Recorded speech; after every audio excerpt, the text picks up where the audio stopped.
Okay, so ang reading natin is para sa araw ng February 19, 2026. Okay, this video will be released ng February 19, 2026, pero if just in case na mapanood mo to sa ibang araw, sa ibang buwan, or sa ibang taon, may reason kung bakit mo napapanood tong video na ito. So, hindi ko lang siya like ini-specific lang talaga for 2026 February. Okay? Let me see. This is going to be collective reading.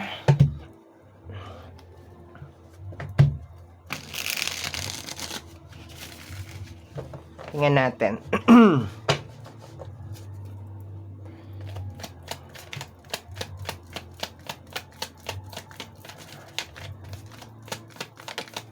Okay. Chariot. May energy, my dear, na parang sinasabi that kailangan mong i-balance yung iyong emotion sa energy ng Chariot. Para kang nasa isang battle, parang may nangyayari sa'yo, my dear, okay? It's more on, papunta ka sa isang battle and kinakailangan balance yung emotion mo dito, my dear, sa energy ng Chariot. You are being guided. You have your spirit guide. Okay? This is the time na maniwala ka sa mga spirit guide mo. This is the time na mag-connect ka sa kanila. Kausapin mo sila. Maniwala ka sa kanila because kinakailangan mo sila. You need to also identify, my dear, between light and dark, good and bad. Kasi there's a possibility, my dear, na medyo nakakalito tong energy niya. Okay, nakakalito and kinakailangan mo talaga yung help ng iyong mga spirit guide sa energy ng Chariot to balance your emotion. Okay, tingnan natin. Okay, wag mo na.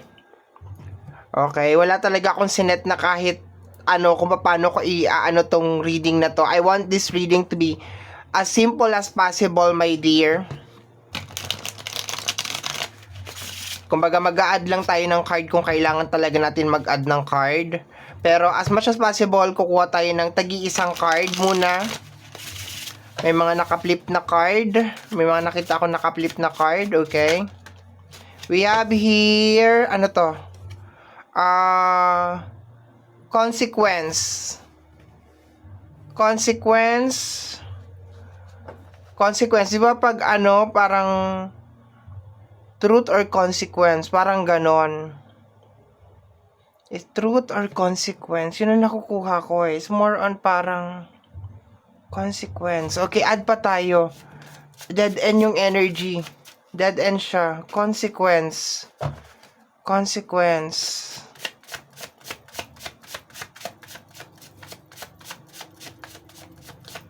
Okay.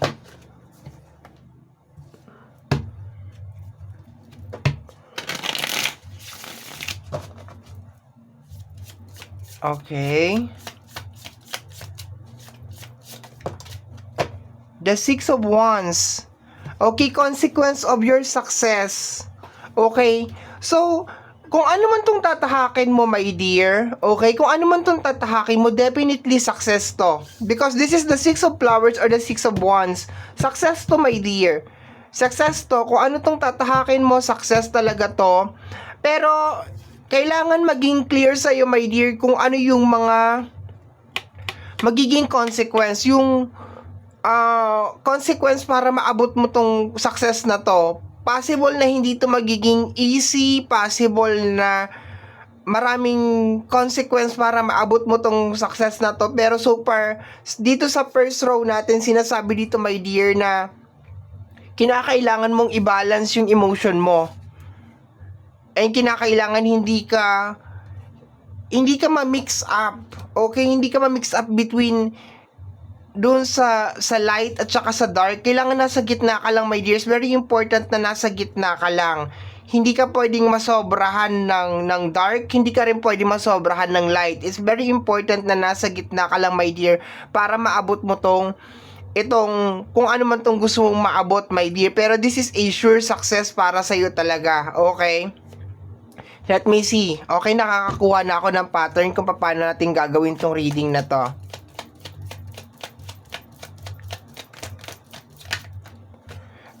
Five of Cups, okay? Ang Five of Cups is nakatingin sa mga bagay na nawala, okay? Mga bagay na posibleng wala pa sa'yo hanggang ngayon. Possible, my dear, na baka nagmamadali ka, okay? Possible. Tingnan natin, ha.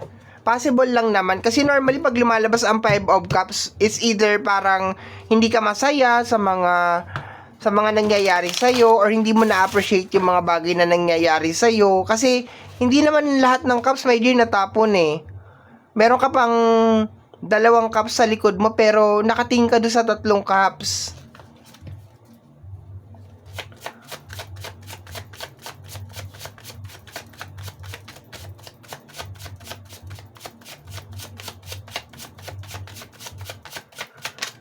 What is this? Tension, okay? Tension. May ano eh. Tensionado.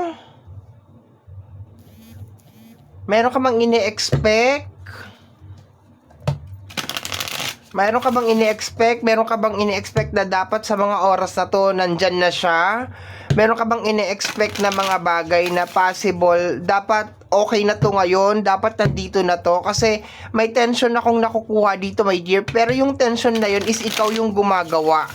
Okay, ikaw yung gumagawa ng tension na yun.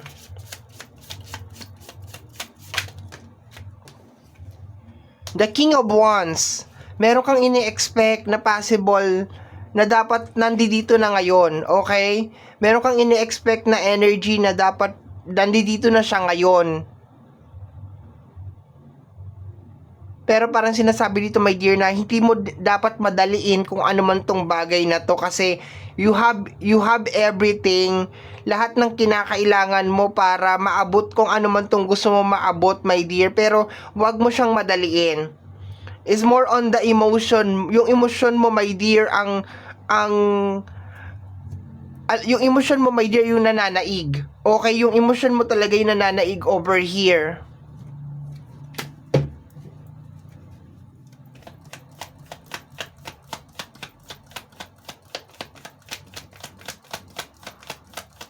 For some of you is parang pakiramdam mo is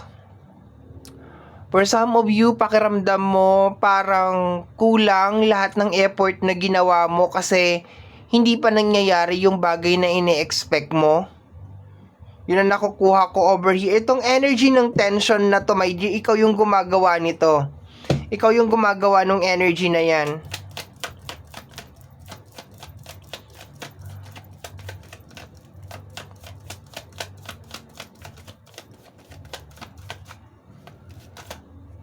We have here the energy of the Queen of Swords and the Empress. Parang you know what to do. You know what to do sa card na to. Energy ng Empress. This is energy of love. Parang kung makikita mo dito, my dear, tinuturo ni Queen of Swords, si Empress. Parang sinasabi na you just need to put some heart, some love sa ginagawa mo as of this moment para maging successful siya. Parang nawawala yung love mo sa kung ano yung ginagawa mo ngayon, okay? Let me see. You just need to be you need to be in love. Parang ganun na nakukuha ko, my dear. You need to be in love sa kung ano yung bagay na ginagawa mo, my dear. You need to be in love.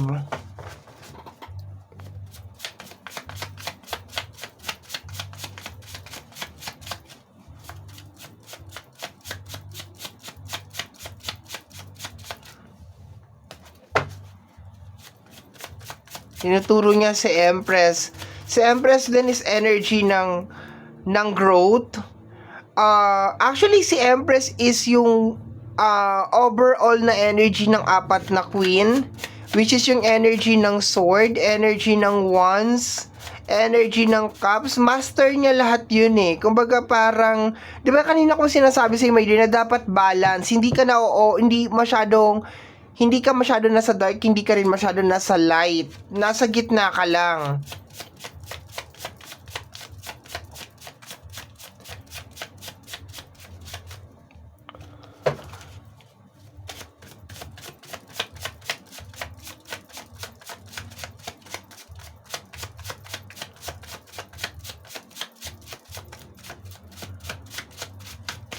Okay. Ano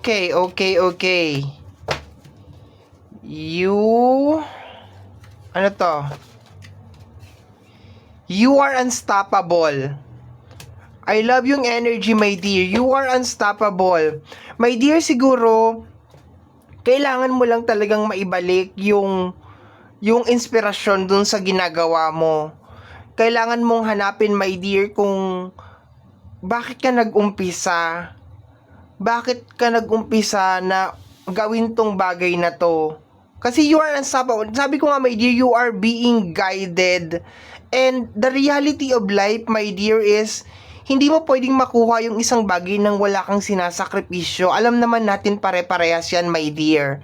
Alam natin pare-parehas yan na hindi mo pwedeng makuha yung isang bagay nang wala kang sinasakripisyo. Laging meron kang kinakailangan isakripisyo, meron kang kinakailangan ibigay. And I think wag mo masyadong tingnan yung mga bagay na wala sa iyo ngayon. Kung hindi, tingnan mo, my dear, kung ano yung mga bagay na na-achieve mo na, kung gaano ka nakalayo, 'di ba? Kung gaano nakalayo yung narating mo, my dear, because you are unstoppable over here. Ibig sabihin, my dear, walang makakapigil sa iyo papunta sa success na to. Makukuha at makukuha mo talaga tong success na to, my dear, okay?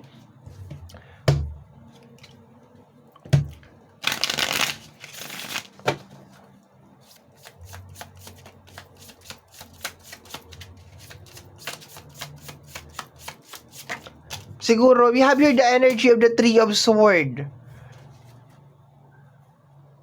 Puso mo yung nawawala. Parang nawawala, my dear, yung alab, yung passion, yung, alam mo yun, parang nawawalan ka ng gana. Yun ang nakukuha ko dito, my dear. Okay, dahil apat naman na to, consider na to na tinuturo niya dito si Empress, ha? Consider na yan. Pero kukunan ko na lang siya ng mga additional cards. Okay? Kukunan ko na lang siya ng mga additional cards, my dear. Ayusin ko lang. Makukuha mo tong success na to, my dear. Yun nga lang, it requires a lot of, meron kang mga dapat na isakripisyo dito, my dear. Okay? So, hindi to magiging madali, pero 'di ba, balansehin mo lang talaga yung emosyon mo, my dear. Okay, hindi din pwede na, alam mo to, yung iba nakukuha ko, my dear, na possible na baka naguguluhan ka about sa religion or sa kung ano yung mga paniniwala, yung mga ganyan. My dear, sa mundong ibabaw, wala pa talagang nakakasigurado kung sino ang tama at mali. Okay, so rather than parang i-focus yung iyong energy na ma-confuse ka, kumbaga parang kung ano yung paniniwala mo, yun na yun, 'di ba? Wala pa naman talagang clear na evidence na 100% kung sino talaga yung tama, kasi kung meron na talagang 100% na evidence na kung sino talaga yung tama sa usapin ng religion or sa usapin ng kung ano man, sigurado ako iisa na yung religion natin ngayon. Kaso dahil wala pa nga 100% na evidence tungkol dyan, so parang let us consider na lahat ng religion ay tama, walang lamang, walang higit, okay? Yun lang yun. And wala tayo sa lugar para husgahan yung paniniwala ng ibang tao na porque salungat sa paniniwala mo or salungat sa nalalaman mo is parang parang ika-question mo, okay? Pwede mo siyang questionin, my dear. Pwede mong questionin yung mga bagay-bagay, pero not to the point, my dear, na parang dinidefine mo na yung pagkatao ng isang tao nang dahil dun sa paniniwala niya na yon, okay? Wala lang, na-mention ko lang, my dear, kasi parang pakiramdam ko meron nang nangyayari na ganun na tension as of this moment. Okay? Kung sino yung parang meron ng self-proclaim na energy na ako yung tama yung believe ko, tama. Parang ganun, meron ng energy na parang nagse-self-proclaim na ito yung tama, ito yung ganyan, ito yung ganun. Parang ganun, okay? Let me see, my dear. Wala pa talagang 100% na na prove kung sino talaga yung tama. Hindi lahat kailangan patulan. Sayang ang energy mo. 'Di ba kasasabi ko lang, my dear, possible na meron mga tao na lalapit sa iyo and sasabihin sa iyo mali yung paniniwala mo, mali yung way mo kung paano mo ginagawa yung isang bagay. Pero wala pa naman talagang makakapagsabi, my dear, kung sino talaga yung tama at sino yung mali. 'Di ba? Wala naman talaga. Lalo na sa usapin ng spiritual, okay? So don't get so confused. Kagaya ng sinasabi ko lagi, kung saan ka nag-umpisa, doon ka na para wala nang gulo, no? Kasi may mga tao din na lumalapit sa akin at nagtatanong sa akin if sino ba yung tama, sino ba yung ano, and isa lang ang sinasabi ko, kung saan ka nag-start, doon ka. And if just in case dumating man yung araw na tawagin ka ng isang religion or isang something, and then follow your heart, 'di ba? Baka para doon ka talaga. Pero it's more on parang kung hindi naman talaga clear sa iyo why you need to change or shift your religion just because of may nagsabi sa iyo na mali yung ganito or mali yung ganyan, 'di ba? Hindi lahat ng and you don't need to argue, 'di ba? Sayang yung energy mo. Hindi mo kinakailangan makipag-argue sa ibang tao na lalo na kung nagwo-work ka sa ganito sa usapin ng spiritual, hindi natin kailangan, no, sasama ko yung sarili ko, hindi natin kailangan patunayan sa ibang tao na tama yung ginagawa natin. Hindi natin kinakailangan i-prove sa ibang tao na and hindi natin kinakailangan din makipagkompetensya na mas magaling tayo or ganito. We just need to put our heart doon sa ginagawa natin. Kagaya na sinasabi ni Queen of Swords dito kung paano niya ituro si Empress na parang lagyan mo ng puso, lagyan mo yung care mo sa tao, yung pagmamahal mo sa tao, ilagay mo doon sa trabaho mo. Yun ang nakukuha ko para mas maging smooth, para maging mas maganda yung flow, para yung papunta mo, my dear, doon sa success. I hope I'm making sense, okay? Let me see.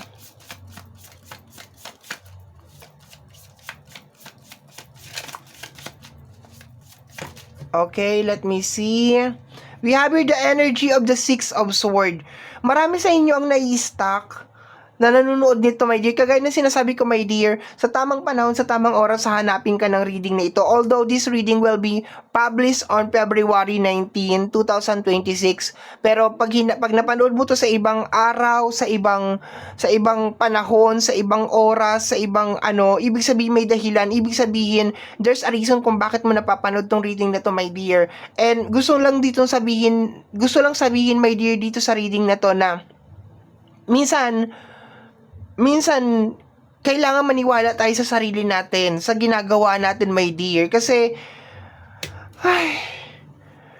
it's just really, really hard, okay? It's just really, really hard. And if you think, my dear, na parang katapusan na ng mundo, yung parang gusto mo na mag-give up, okay?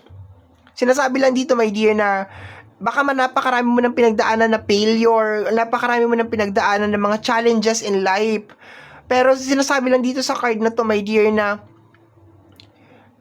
is because baka you're putting a lot of pressure or baka may mga tao sa paligid mo na naglalagay talaga ng masyadong pressure sa'yo, my dear. Okay, basta continue ka lang. You're unstoppable, my dear, over here. And wag mong sayangin yung energy mo sa mga walang kwentang bagay, okay? Sinasabi ko lang sa'yo ngayon, bago tayo mag-close ng ating reading, my dear,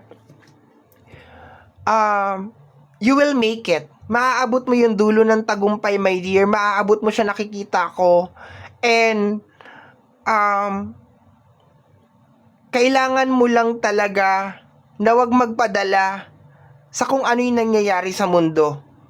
Okay, kailangan mo lang magpadala, wag ka pala magpadala, ano kailangan mo magpadala? Wag ka magpadala, my dear, sa kung ano yung nangyayari sa mundo. Kung ano yung sinasabi ng mga tao tungkol sa'yo, kung hinuhusgahan ka man nila or pinagtatawanan ka nila sa ginagawa mo ngayon, sa buhay mo ngayon, sa sitwasyon na meron ka ngayon. And never compare yourself to others. Wag mo ikukumpara yung buhay mo sa ibang tao because we are built very uniquely. Okay? We are built very uniquely. Iba-iba tayo, my dear. Iba-iba yung time natin ng pag-shine.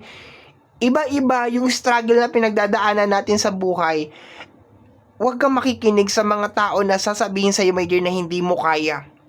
Because you are being guided na maging successful. It is just more on parang meron ka lang mga bagay na kinakailangan mo talagang may consequence yung gusto mong mangyari. May kapalit yung gusto mong mangyari. Pwedeng malungkot na daan, pwedeng malungkot na daan, pwedeng katakot-takot na problema, pero pag nalagpasan mo yan, my dear, believe me, everything will be okay. Everything will be fine, my dear. Maniwala ka. And this is the time, sinabi ko kanina, na maging connected ka sa iyong mga spirit guide and ilagay mo yung puso mo sa lahat ng ginagawa mo. Sa pagmamahal mo sa tao, lalo na especially if you're a light worker, kung ikaw ay light worker, kung ikaw ay tarot card reader, kung ikaw ay spiritual healer or something, put your heart into it, okay? Put your heart into it dun sa ginagawa mo. And kung hindi ka man light worker, kung ikaw may nagtatrabaho sa fast food chain, kung ikaw may nagtatrabaho sa pampublikong palengke or something, always remember na yung pakikipagkapwa tao, 'di ba? Yung service sa tao, okay? Dami-dami ko na sinasabi, my dear, okay? So, my dear, thank you so much sa pagsama sa akin sa reading na to, and I'm looking forward na makagawa pa ako ng maraming ganito pa na hindi ko alam, nagiging emotional ako, no? So I'm looking forward na makagawa pa ako ng maraming ganitong reading, and maraming salamat po sa walang sawang suporta at walang sawang pagmamahal. Thank you so much po. And always remember na yung mga cards natin ay gabay lamang, tayo pa rin po ang gumagawa ng ating kapalaran. Maraming salamat po.